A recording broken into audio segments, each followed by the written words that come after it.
Graduation dinners are supposed to be simple. A table, a cake, a few fake smiles, and one night where nobody picks at your failures.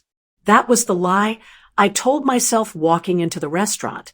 My parents chose the place. White tablecloths, expensive enough to feel like they were doing me a favor. My sister was already there, scrolling on her phone, not looking up.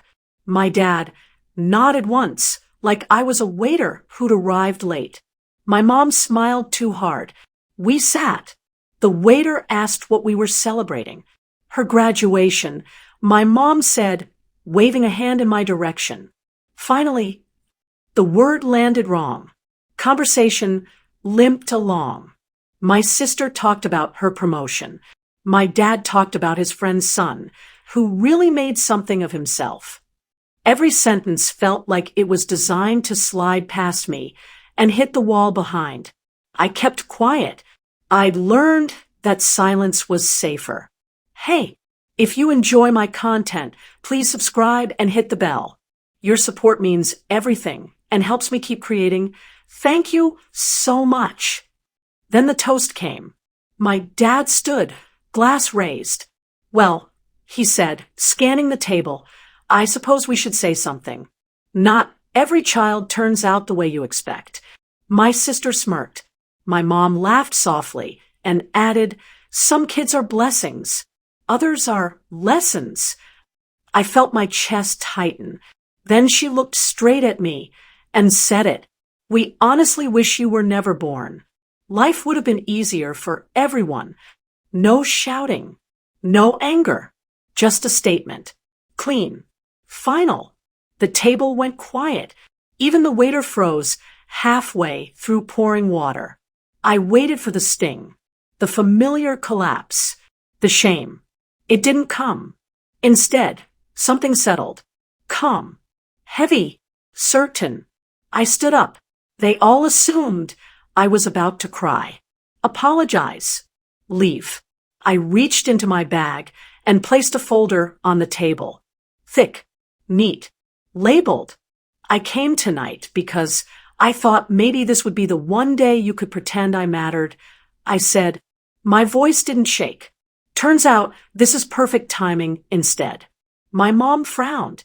What is this? I smiled. Not kindly. It's everything. I turned to my sister first. You know how you've been living in my apartment the last 2 years? Rent-free. Her smile vanished. I looked at my dad. You know that loan you took out using my name? The one you promised to handle? His glass lowered. And you, I said to my mom, you know those documents you made me sign when I was 18? The ones you said were insurance forms. The restaurant felt smaller. Too quiet. I didn't come to argue. I said, I came to graduate. From this. I picked up my bag. Enjoy dinner. I added, it's the last thing you'll ever get from me. And I walked out before anyone found their voice. I didn't run when I left the restaurant. I didn't cry in the bathroom or collapse on the curb like they probably expected. I walked. Slow. Steady. Each step felt like cutting a rope I'd been dragging for years. My phone started buzzing before I reached the car. Mom first, then Dad, then my sister. I ignored all of it. At home, I dropped my bag, kicked off my shoes, and finally let myself breathe. My hands shook, not from fear, but from adrenaline, because what I'd just done wasn't impulsive. It was overdue. That folder wasn't a threat. It was documentation. Years earlier, during my final year of college, I'd started noticing patterns. Money missing. Bills arriving with my name on them that I didn't recognize. My apartment, technically mine, slowly becoming my sister's second home, then her only one, while I crashed on friends' couches temporarily. Every time I asked questions, I was told I was dramatic, ungrateful, difficult. So I stopped asking. I started watching. I pulled my credit report and found the loan. My dad had co-signed it in my name without consent. using paperwork my mom had tricked me into signing at 18. I consulted a lawyer quietly, then another, then a third, just to be sure.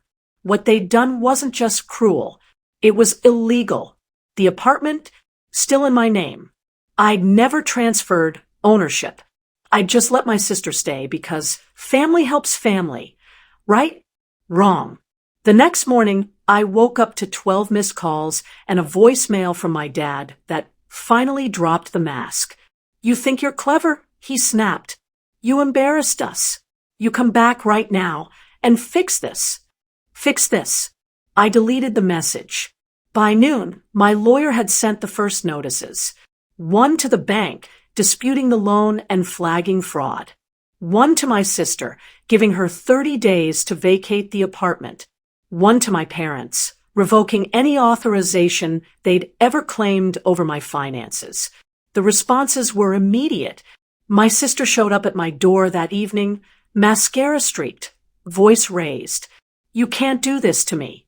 I have nowhere to go." I leaned against the doorframe and looked at her. Really looked. Not my baby sister. Not the golden child. Just an adult who'd benefited from my silence. "You had somewhere to go," I said. "You chose comfort over fairness." She scoffed. "You're really going to tear the family apart over money?" I laughed once. Sharp. "You already tore it apart. I'm just stepping out of the rubble." She called me selfish, bitter, heartless. I closed the door. Over the next week, the truth unraveled fast. The bank froze the loan pending investigation. My parents panicked. Suddenly they wanted to talk calmly. Suddenly they didn't remember how the papers were signed. Suddenly it was all a misunderstanding. It always is when consequences show up. Then came the message that made everything click into place. From my mom. "We never thought you'd actually leave." I stared at that sentence for a long time. They hadn't been cruel because they hated me. They'd been cruel because they were sure I'd stay anyway. That was the moment something in me healed. I didn't respond. Instead, I booked a one-way ticket to another city. New job, new apartment, new number. I left behind the version of me that kept trying to earn love from people who needed a scapegoat more than a daughter. A month later, my sister was evicted. My parents had to sell their car to cover legal fees. The loan was officially removed from my record. Clean. Gone. They still tell people I abandoned the family. Let them. I didn't abandon them. I survived them. And for the first time in my life, that felt like success. I heard about the graduation dinner fallout weeks later, through a cousin who still talked to me. They'd tried to spin it, said I was unstable, said success had gone to my head, said I'd always been difficult. But something unexpected happened. People stopped nodding. The bank investigation became public record. The eviction notice was real. The loan fraud was undeniable. Quietly, relatives started asking questions my parents couldn't dodge. Why was the apartment in my name? Why was the loan disputed? Why had they needed my signature at all? The story cracked. My sister moved in with a friend.